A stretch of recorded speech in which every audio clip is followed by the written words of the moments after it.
শুরুটা কবে? আল্লাহ বলে আমি সূচনাহীন অতীত থেকে আছি। আমি এমন অতীত থেকে আছি যেই অতীতের কোনো সূচনা নাই। সুবহানাল্লাহ কইবেন না? আবার আমি সীমাহীন ভবিষ্যৎ পর্যন্ত থাকবো। সুবহানাল্লাহ পড়েন। এমন ভবিষ্যৎ যেটা সীমা নাই, এমন অতীত যেটা শুরু হয় নাই, তিনি হচ্ছেন আল্লাহ। চিল্লায় বলেন তিনি কে?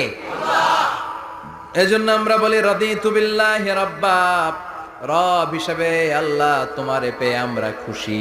এজন্য আমাদের ইবাদতের সব জায়গায় এই রবের নামের গুণগান আছে না নাই?